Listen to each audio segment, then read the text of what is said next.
Washington Yepes y Licenia Espinel comparten un diálogo con el invitado.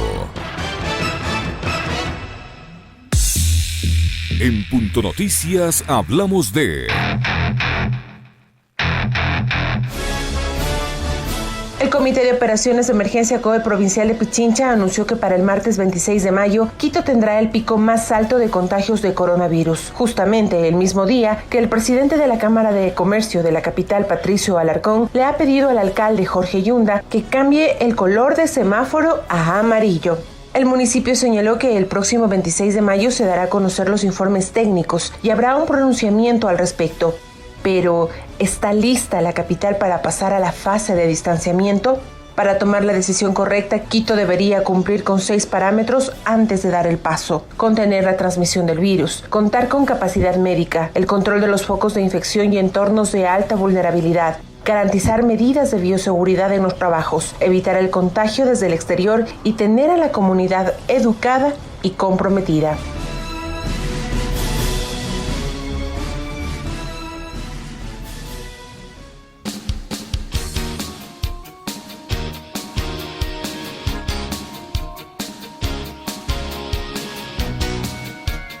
Estamos listos, doctor Narváez, muy buenos días. El doctor Narváez es investigador, es epidemiólogo. Estamos listos bajo las condiciones que acabamos de describir para dar un salto tan importante en el marco del manejo erróneo en varios momentos que se ha dado a la epidemia del coronavirus en el Ecuador. Bienvenido, le escuchamos. ¿Qué tal? Buenos días, muchas gracias por la entrevista. Un saludo a todos los radioescuchas. El problema que tenemos este rato es que la cuarentena ya se rompió en por lo menos un 30% de la población, y la población está saliendo ya durante las horas que le permiten, y eso está aumentando los contagios, que se traduce en las muertes. Una muerte aparece después de 2 o 3 semanas de inicio de síntomas, prácticamente un mes o 3 semanas desde que se infectó. Por lo tanto, las muertes que están apareciendo traducen el hecho de que desde hace un mes o 3 semanas ya comenzó a haber la ruptura de la cuarentena.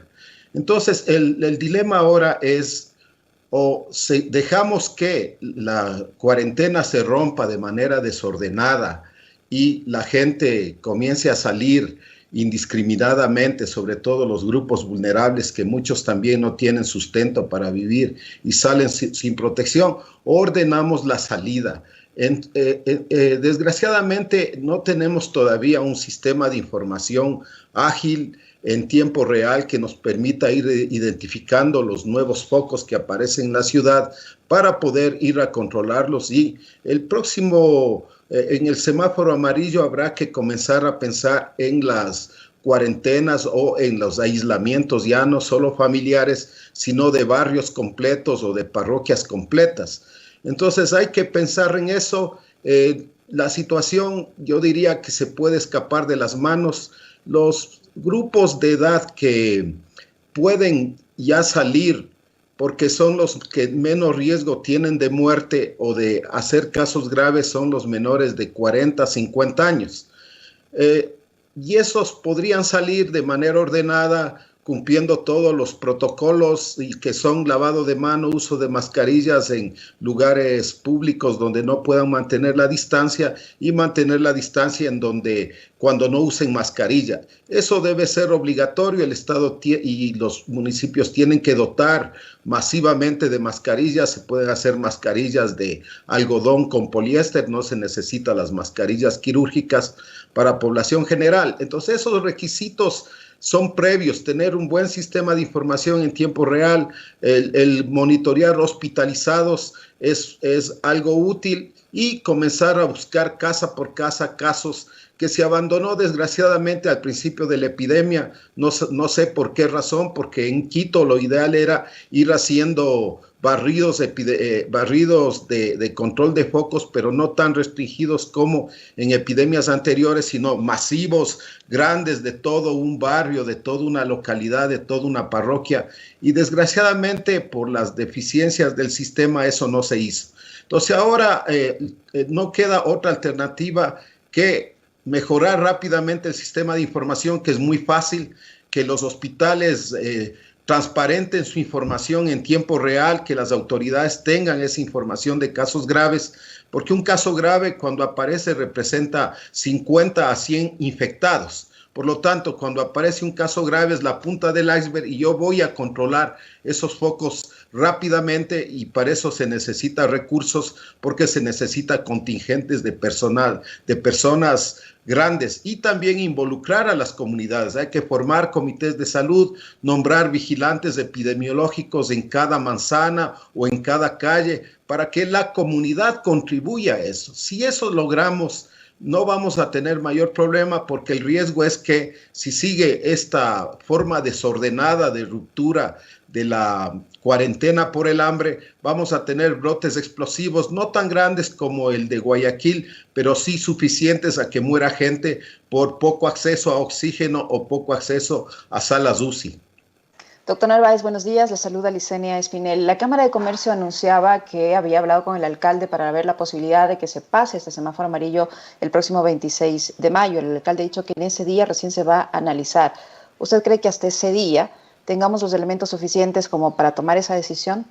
Yo creo que se podría alcanzar rápidamente. Es un problema de decisión política nada más, que los hospitales le den información al COE cantonal en tiempo real, que el registro civil, que de hecho tiene información y que puede hacerle en tiempo real, le dé al COE cantonal y al municipio información en tiempo real, y que el municipio, junto con el Ministerio de Salud, con sus escasos recursos, porque están despidiendo personal de salud en tiempos de COVID, porque lo que a mi criterio es un crimen, ¿sí? Entonces tienen que organizar brigadas grandes, ir a los barrios, organizar a los barrios, identificar voluntarios en los barrios. Los estudiantes de medicina son de salud pública, son buenos elementos para que puedan ser vigilantes en su barrio. Ya la universidad está iniciando una prueba a más escala para que los 20,000 estudiantes que viven en Quito se transformen en vigilantes de su familia y de los familiares cercanos, y en el futuro ayuden a controlar la epidemia en todos los barrios, particularmente en los barrios y parroquias en los que hay alta transmisión, porque en 10 parroquias, menos, en 8 parroquias se están acumulando más del 60% de casos y muertes y defunciones. Por lo tanto, sí, se ponen todos los recursos y se hace lo que se denomina control intensivo focalizado, con todo, pero muy amplio. No podemos solo ir a 4 manzanas a la redonda, sino muy amplio. Se puede hacer porque ya los jóvenes salen a jugar en el barrio, no usan mascarilla, y la gente de edades menores a 40 años está saliendo ya a los informales a trabajar, y en el caso de los trabajadores formales es más fácil controlar que cumplan con los requisitos de protección, y eso podría permitir salir, porque si no, el hambre va a provocar no solo la ruptura de la cuarentena o del aislamiento, sino también puede haber peligros de asaltos, de robos, de asaltos a supermercados, etcétera. Entonces ese es un peligro que también hay que analizar, no solo el tema de la epidemia. En el campo estrictamente científico hay experiencias como la sueca, en la que no se tomó ningún recaudo, no se hizo ningún confinamiento, ningún aislamiento, y al parecer este país está superando la emergencia en cuanto a la expansión del coronavirus. Se podría estar pensando en un momento determinado que la situación de Guayaquil y la situación que posteriormente podría venir a Pichincha refleje un nivel de contagio superior al 30%, como inclusive ya dijo el ministro de Salud, que permita la adopción de una suerte de relajamiento para entrar en esta modalidad de contagio rebaño que al parecer le está dando resultados a la experiencia sueca. Le pregunto esto como epidemiólogo y como científico. Okay. Bueno, la experiencia sueca no podemos extrapolar totalmente esa experiencia por un hecho.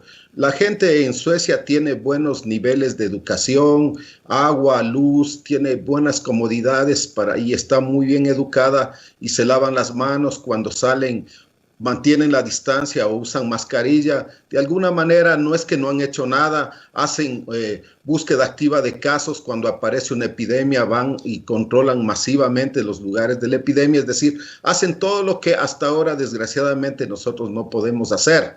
Y han privilegiado el que inclusive salgan los niños a la escuela, porque el problema es que los niños no se infectan, pero no se enferman. Pero cuando hay malas condiciones higiénicas, no hay en la escuela agua, jabón, se van a infectar fácilmente, aunque muy pocos van a enfermarse o morir, llevan las epidemias a la casa. Entonces, en países como el nuestro, eso puede pasar. Ahora, Guayaquil es una particularidad. Si el número de muertos ya son 8,000 y hay por cada muerto hay aproximadamente 100 afectados o 100 infectados, en Guayaquil ya tendríamos cerca del 40% de personas infectadas. Y es posible que no haya mayor estrago si hay una salida ordenada, si se logra controlar que no se llenen los buses excesivamente, porque hay dos lugares de alta transmisión donde hay que cuidarse mucho, que son los buses y los hospitales y las unidades de salud que reciben enfermos. Y los grandes mercados, obviamente, en los que se deben tomar todas las medidas de seguridad. Entonces, Guayaquil probablemente no vuelva a ser picos tan altos de epidemia explosiva, que es el riesgo. Los suecos mismos dicen que en 1 o 2 años o 3, ya casi todos los suecos se infectarán y se producirá una inmunidad de rebaño y la situación irá a bajar. Pero ellos tienen además una infraestructura de camas hospitalarias bastante grande que ha evitado que se mueran los que no deben morirse, porque hay personas que se mueren fácilmente porque tienen factores de riesgo. La edad es un factor de riesgo, los mayores de 70 años tienen alto riesgo de morir. Entonces, no es lo mismo, no podemos trasladar esa experiencia al Ecuador por las condiciones socioeconómicas, de higiene, educación, pero sí podemos ir saliendo una salida ordenada, comenzando de pronto en algunos lugares por parroquias que no han presentado casos y defunciones en el último mes particularmente, y para eso se necesita tener los datos actualizados. Y en segundo lugar, que salgan primero los menores de 40 o 50 años, no vale que salgan todavía los niños y adolescentes, porque son ellos los que llevan la epidemia. No es lo mismo que en Suecia, que los niños les lavan las manos, les desinfectan en las escuelas. Aquí creo que no tenemos esa capacidad y por eso por ahora los niños deben estar en las casas, no porque van a morirse, la mayoría van a infectarse. Hay muchos asintomáticos. Hay que recordar que el porcentaje mínimo de asintomáticos en esta enfermedad es del 30% y a menor edad más asintomáticos. Los que más se enferman y mueren son a partir de los 60 años. Doctor Narváez, hay 6 puntos que ustedes han puesto sobre la mesa de análisis para dar este paso de cambiar de color del semáforo, como contener la transmisión del virus, contar con capacidad médica, intervenir en los sitios públicos de contagio, garantizar medidas de bioseguridad en los trabajos y controlar el nivel de contagio desde el exterior, así como obviamente la corresponsabilidad ciudadana. Estos 6 parámetros ya se están cumpliendo en Quito como para cambiar de semáforo.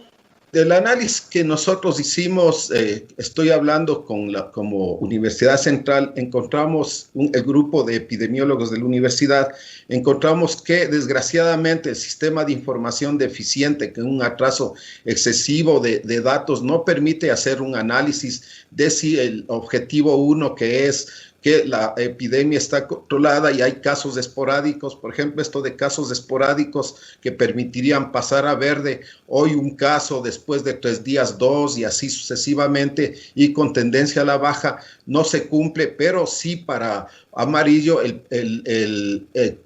hasta hace 2 semanas estábamos en parámetros por debajo de los que podrían permitirnos regresar a pasar de verde a amarillo, pero ahora con este incremento que se ha dado de casos y de muertos, sobre todo las últimas 2 semanas, es bastante difícil tomar una decisión. Si no hay información, es ir a ciegas en primer lugar. En el segundo objetivo, tenemos que todavía se diagnostican muy tardíamente a los casos. Necesitamos que por lo menos un 60% de casos sean identificados antes de las 48 horas, porque ahí evitamos que la gente se muera y se agrave y que transmita la enfermedad, porque les ordenamos que hagan el aislamiento familiar, porque cuando alguien se infecta no hay que aislar solo al enfermo, sino a toda la familia, porque hay muchos asintomáticos en la familia y se necesitarían muchas pruebas. Tenemos un atraso en la entrega de las pruebas PCR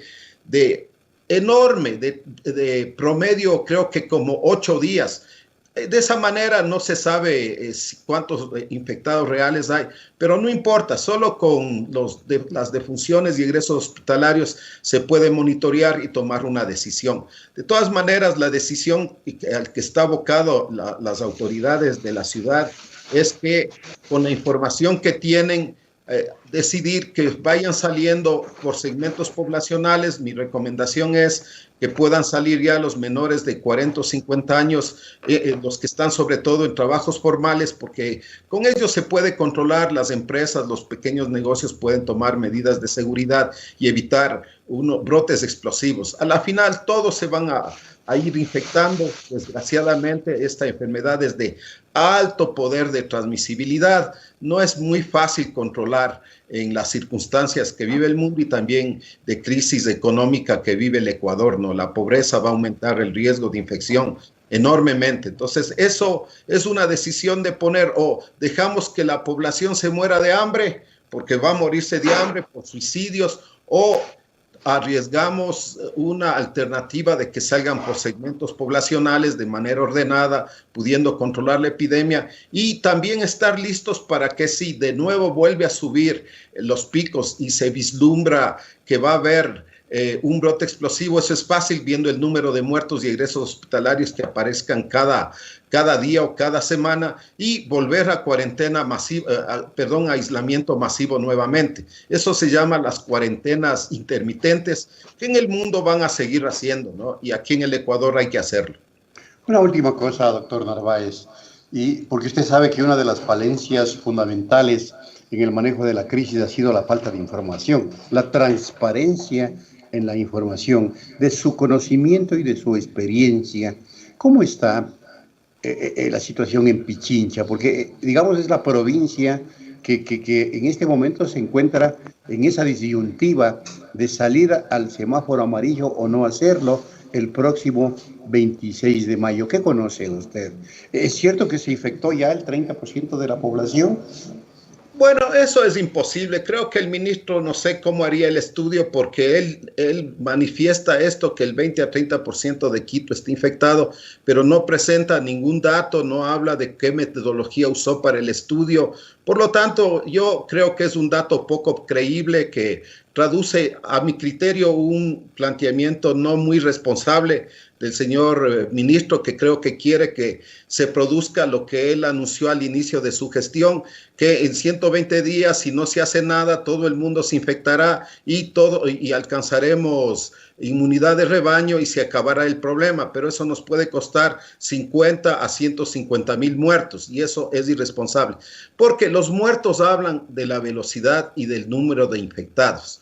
Si en Quito hay más o menos unos 150 muertos, sí, ponga a 100 infectados, pero en épocas de aislamiento como el nuestro es posible que menos 50 a 100, pero digamos que son 100 y tenemos 150 muertos. Ese es el número. Si usted los 150 le multiplica por 1000, no tendrá más de, por 100, perdón, no va a tener los 450,000 o 500,000 que el ministro plantea que están infectados en Quito.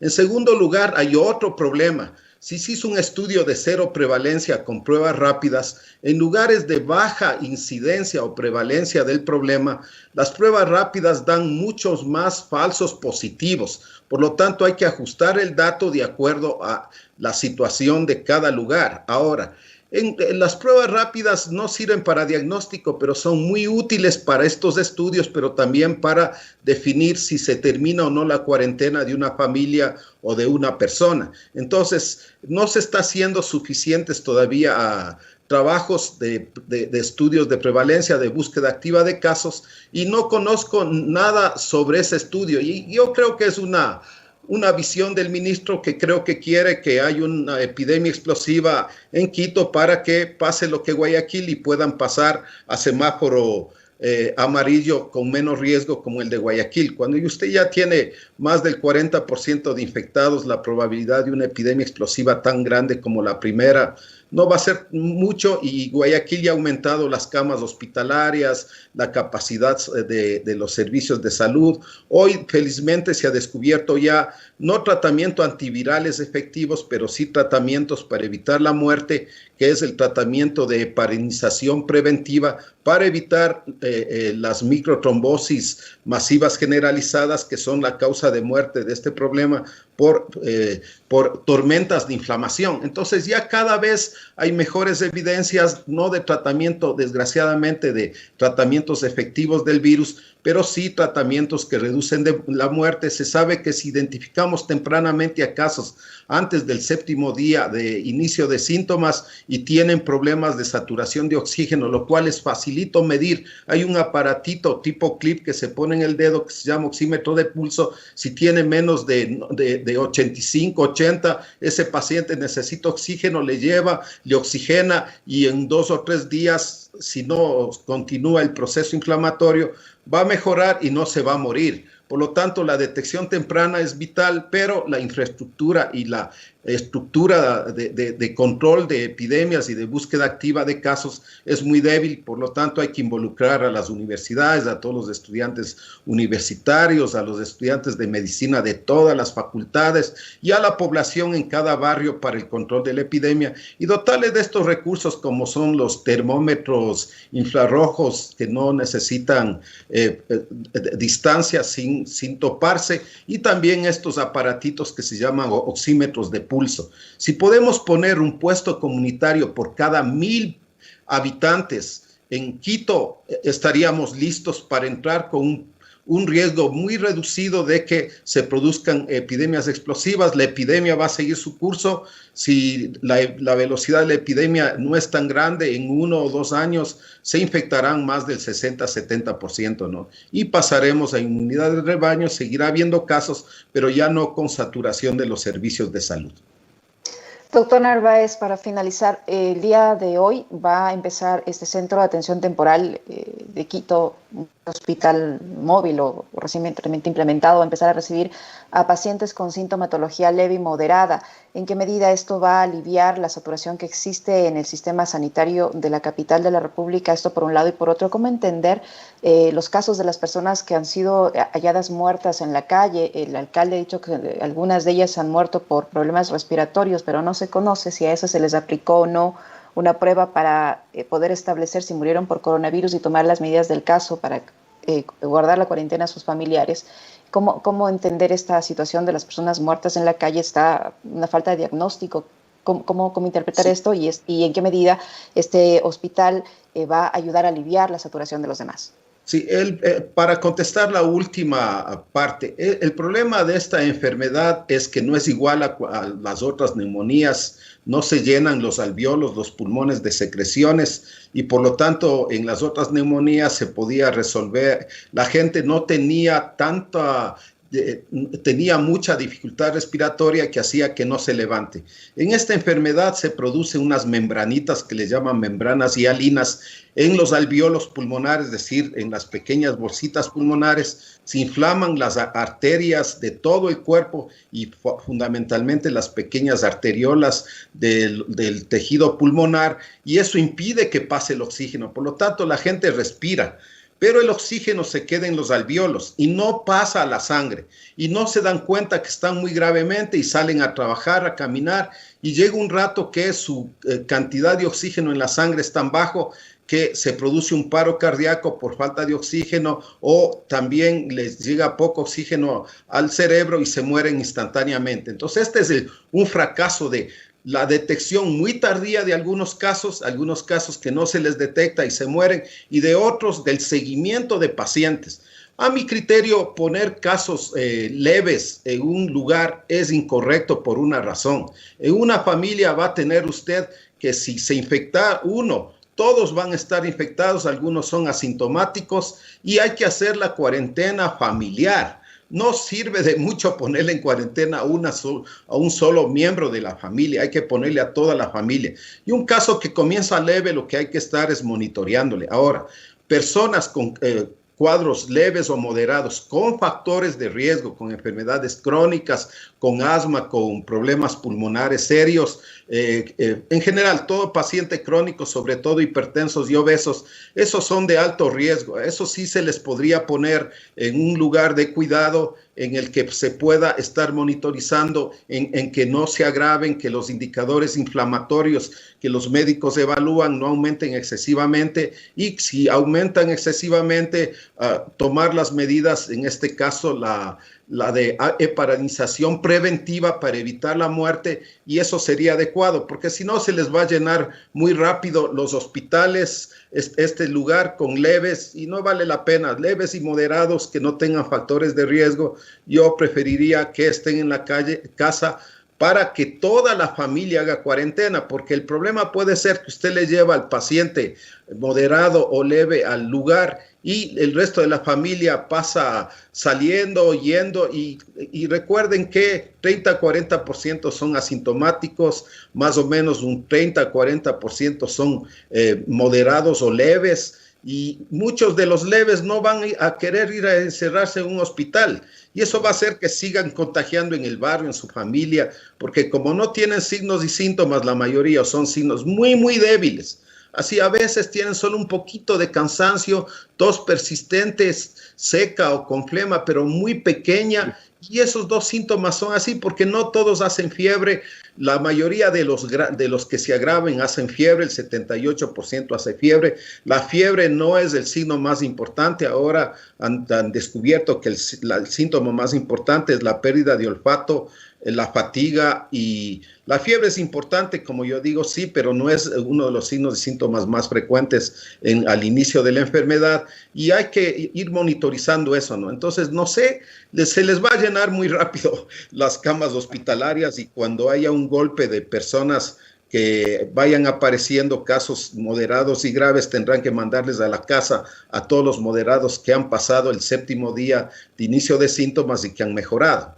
Entonces, temporalmente, para dar uso a esos lugares está bien, pero yo creo que no es conveniente por el hecho de que si no hace la familia la cuarentena de todo infectado, no vale la pena. Y lo otro, como dije, con relación a las pruebas, para tomar decisiones de cuarentena y también para decidir hospitalizar a un paciente, no se necesita las pruebas, solo con los signos, síntomas clínicos se puede proceder a hospitalizar o aislar, y después puede hacerse la prueba. Peor ahorita que tiene retrasos de 8 o 10 días. Hay pruebas que no se han entregado, que se han tomado a pacientes en Quito desde el mes de marzo. La primera semana de marzo ya tenemos un mundo de casos sintomáticos sin pruebas, y hasta ahora no hay, y hay más de 1,000 personas que ya pasaron la epidemia y que no tienen el resultado del examen, por lo que es inútil seguir usando en todos los casos. Creo que el PCR tiene que dejar a casos graves y tomar las decisiones de monitoreo y seguimiento solo con los signos y síntomas. Muy bien, gracias, doctor. Es un aporte muy significativo y le acaba de dar para la orientación de la ciudadanía. Punto Noticias, para mentes críticas y libres.